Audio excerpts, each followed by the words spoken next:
প্রিয় শিক্ষার্থী বন্ধুরা এবং সকল ভিউয়ার্সদের এমবি পাঠশালা চ্যানেলে নতুন আরেকটি রচনার ভিডিওতে স্বাগত।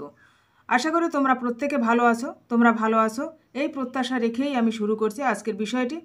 আজ তোমরা দেখবে যে বিষয়টি একজন বন্ধু রিকোয়েস্টে আমি ভিডিওটি তৈরি করেছি।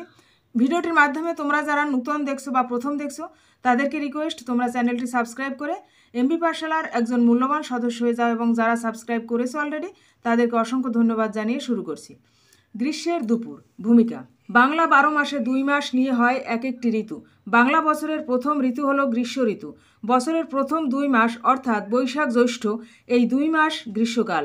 ঋতুদের মধ্যে গ্রীষ্ম ঋতুর প্রথম আগমন ঘটে। অন্যান্য ঋতুর থেকে এই ঋতু অনেকটাই আলাদা। এই ঋতুতে অনেক সুস্বাদু ফল পাওয়া গেলেও গ্রীষ্মের দুপুর বেশিরভাগ মানুষ এড়িয়ে চলতে চায়। দিনের মাঝের অংশ হলো দুপুর। সকালের পরে ও বিকেলের আগের সময়টায় দুপুরের অবস্থান। গ্রীষ্মের দুপুরের আছে নিজস্ব বৈশিষ্ট্য ও রূপ। এই সময় তাপমাত্রা সবচেয়ে বেশি থাকে। প্রচণ্ড গরমে বহুদিন ধরে পেপারে, টেলিভিশনে, খবরে শোনা যায়, বন্ধুরা এটা কিন্তু তালব্য সহকার আছে, মানুষের মৃত্যুর খবর। একটু কাটাকাটি হয়ে গেছে অনিচ্ছাকৃতভাবে। গ্রীষ্মকালের প্রকৃতি। গ্রীষ্মকাল অন্যান্য ঋতুর তুলনায় অনেকটাই রুক্ষ এবং ক্লান্তি ও অবসাদযুক্ত। গরমের প্রচণ্ড দাবদাহে মানুষের শরীর ক্লান্ত এবং মন অবসাদগ্রস্ত হওয়ায় প্রাণের চঞ্চলতা প্রায় খুঁজে পাওয়া যায় না।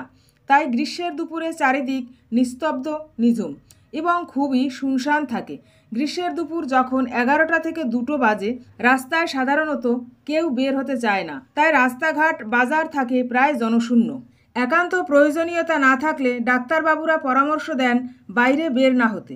তবে গ্রীষ্মকালীন প্রচুর ফল যেমন আম, জাম, কাঁঠাল, লিচু, তরমুজ, জামরুল প্রভৃতি রসালো ফল গ্রীষ্মের রুক্ষ দুপুরকে কিছুটা প্রাণবন্ত ও সরস করে তুলতে সাহায্য করে। গ্রীষ্মের দুপুরের কাঠফাটা রোদ্দুরে এইসব ফলমূল আমাদের দেহের কিছুটা হলেও সজীবতা বয়ে আনতে সক্ষম হয়। পরের পয়েন্ট, শহরের গ্রীষ্মের দুপুর। শহরের গ্রীষ্মের দুপুর অনেকটাই রুক্ষ। চারিদিকে কংক্রিটের দেয়াল আর পিচ ঢালা তপ্ত রাস্তার গরম আভায় শহরের মানুষের ওঠে নাভিশ্বাস। দিনের বেলায় তপ্ত দুপুরে রাস্তায় মানুষ মরীচিকা দেখে। প্রচণ্ড রোদে মনে হয় যেন রাস্তার পিচ গলে যাচ্ছে। অন্যদিকে রয়েছে শহরের কলকারখানার ধোঁয়ায় দূষণ শহরের গ্রীষ্মের দুপুরকে করে তোলে আরও অসহ্যকর। শহরের মানুষ দুপুরের তাপকে অগ্রাহ্য করে কাজে ব্যস্ত থাকে। জীবন স্বাভাবিকভাবেই চলে। পথে লোকজন একটু কম দেখা যায়। শহরের দুপুরে নিজস্ব কোনো বৈশিষ্ট্য নেই। যানবাহনের শব্দ, মানুষের কোলাহল একই রকমভাবে চলতে থাকে। তবে কর্মব্যস্ত মানুষের মধ্যে ক্লান্তিবোধ থাকে। ক্লান্তি ও গ্রীষ্মের দুপুরের তীব্র দাবদাহকে অগ্রাহ্য করে শহরের মানুষদের ছুটতে হবেই অফিস আদালতে।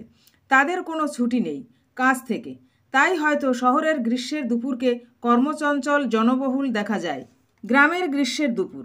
গ্রামের গ্রীষ্মের দুপুর শহরের গ্রীষ্মের দুপুরের থেকে অনেক বেশি আনন্দদায়ক।